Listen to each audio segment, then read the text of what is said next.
And welcome back to the program. In our Canberra studio is Josh Frydenberg. He's a backbencher in the Liberals. He comes from the seat that housed Menzies and Peacock, so he's after a long line of luminaries, and many people say he's one of those with a very big future in the Liberal Party. Welcome to the program, Josh. Good evening, Richo. Nice to be here. Now, I had a look at your maiden speech during the course of the week, and you talked about what drives the Liberals. You said what drives us as Liberals are notions of individual liberty, individual responsibility and a fairness born out of a particular kind of equality. And that was equality of opportunity, not the other kind, equality of outcomes. I joined the Labor Party because I always believed that those at the bottom end of the scale, those who were too poor, less well educated, maybe had a disability or for a whole range of reasons, were never able really to take advantage of opportunities. Now, how do you guarantee, if you're not worried about equality of outcomes, that outcomes will be fair for those sort of people? Well, look, I think it's very important to go back to what Menzies said when he founded the party, Richo, and that was talking about a civilised capitalism. So therefore you allow entrepreneurs and individuals to prosper through free enterprise, but for those who can't lift themselves up, you give them a hand out or a hand up. And, you know, that means having an important safety net. That means supporting things like the National Disability Insurance Scheme or proper funding for mental health. That's what the Liberals believe in. But when I talk about equality of opportunities, what it means there is that, you know, if somebody is going to go to an independent or a Catholic school, or someone's going to take out private health insurance, that they also deserve support for that because they're taking personal responsibility and making an individual choice. Just like someone works for 2 hours a week, a young kid in a country store, they should be allowed to work for 2 weeks, 2 hours a week, and we shouldn't mandate a 3-hour shift as the Labor Party has tried to do. So there is this fault line between the Liberal Party's philosophy, which appeals to me and why I joined the Liberal Party, and what the Labor Party stands for. Yeah, although you raise it, I mean, I would have thought, given the history of the last, say, 7 to 10 years, the idea, you know, for the Liberals to start talking about kids working in shops is a bit rich, given what happened with work choices, where everybody knew someone who was being mistreated working for chains, etc. When they were 14 and 15-year-olds. Everybody knew someone. Well, Richard, I'd expect you to say that, but what you didn't say is that John Howard, through creating more flexible workplaces, helped create more than 2 million new jobs and created an increase in real wages by more than 22% and saw unemployment inflation go to its lowest level in 3 decades. That was his record, and that was because he didn't just respond to vested interests, namely in the union movement, which Labor does. I think unemployment and inflation and mortgage rates are all way down on those days, so I'm not sure that that's a reasonable comparison. But nonetheless, we'll move on, because I can't expect to agree with you on all of these things. We do come from different places. But another thing that you raised in that maiden speech was was fundamentally a belief in climate change. You talked about the need for responsible sustainability, and you said the reduction of our per capita consumption of energy and non-renewable resources is necessary. Does that place you at odds with Tony Abbott? Absolutely not. We have a responsible plan for dealing with climate change, namely our direct action plan, which is costed and capped and funded, unlike the Labor Party's carbon tax, which is way out ahead of the rest of the world, and it's going to really penalise Australia because we're an energy exporting country. I mean, I suppose I was a little bit unpopular in that speech because I also raised the issue of nuclear energy. That was pre-Fukushima. But, you know, what I was doing was saying that Australia needed to move to, you know, different forms of energy supply, because in the long term we need cleaner forms of energy, because that's going to help protect and ensure a more sustainable environment. Yeah, I think no one's going to look towards nuclear energy in Australia after Fukushima, though, are they? Not in a hurry, that's for sure. No, not in your lifetime, even let alone mine. And it'd have to be bipartisan too, may I say, because there are people on the Labor side like Martin Ferguson who have spoken very approvingly of nuclear energy, but it's just not on the agenda for now. No, I wouldn't say he has a majority of the Labor Party's view on that.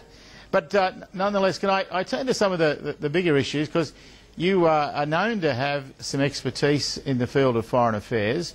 And given your heritage, I wanted to ask you about Israel. Obviously, sure. At the end of last year, there was a large to-do about Australia moving to allow the Palestinians observer status at the UN.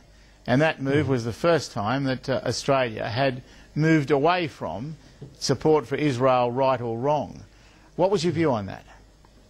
Well, Richo, I hope you're asking me about Israel because I'm an Australian parliamentarian, not just because I'm Jewish. No, because at the end of the day, of course not. Because at the end of the day, this is an important issue, and you raise an important issue. And you know, the Prime Minister, unfortunately, was ambushed by Bob Carr and Gareth Evans and others because she wanted to vote no to this vote at the United Nations, which was going to grant, and which subsequently did grant, observer state status to the Palestinians. And my view is that there's been great and strong bipartisan support for Israel, whether it was Bob Hawke or whether it was John Howard and their predecessors and successors. And unfortunately that now has been broken because Tony Abbott was prepared to vote no, and so was his coalition party room, but not on the Labor side.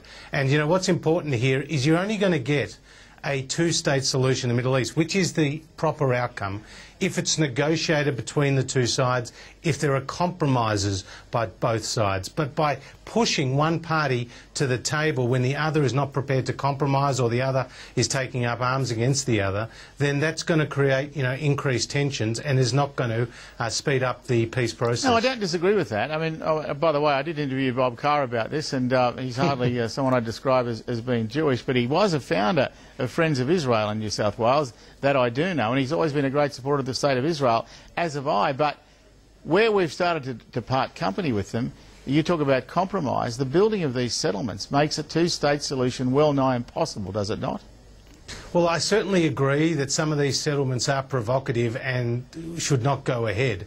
But, you know, you can't just lump all the settlements together because some are in East Jerusalem, which will be part of the Israeli side in any negotiated settlement, and some are in the West Bank, and only 3% of the West Bank does involve settlements. So we've got to get some of the facts on the table. If you put them in strategic positions, you make some sort of division virtually impossible. Yeah, it doesn't matter if it's only 3%. If I'm able to pick the 3%, I can make a two-state solution very, very difficult. Well, look, these are real issues, and that's why we need to get both sides to the table to try to negotiate a peace settlement. And that's why Barack Obama, who's going to be in Israel, I understand, in just a few weeks, that he will make this a real priority for his discussions with Benjamin Netanyahu. Let's hope he can succeed. Another issue that you raised in your maiden speech was engagement with Asia, because you talked about how it must be a national endeavour, that engagement. Are you satisfied with what Australia is doing in Asia as we speak?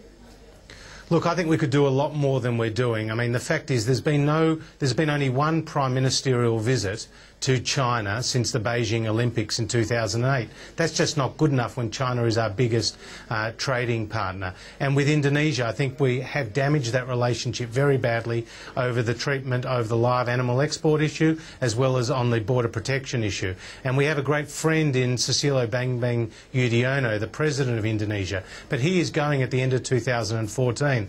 And unfortunately, Bob Carr and Julia Gillard, and before them Kevin Rudd, failed to capitalise on the goodwill that SBY has towards Australia. So I'm really hoping that when Tony Abbott and Julie Bishop get their opportunity to lead Australia's foreign policy, that we grasp the opportunity, which I'm sure they will do, to deepen our relationships with key partners in the region, namely Indonesia, China, India, Japan, Korea and others. Just looking at Indonesia, though, the President of Indonesia has made it pretty clear that he does not favour, under any circumstances, the idea of turning back the boats.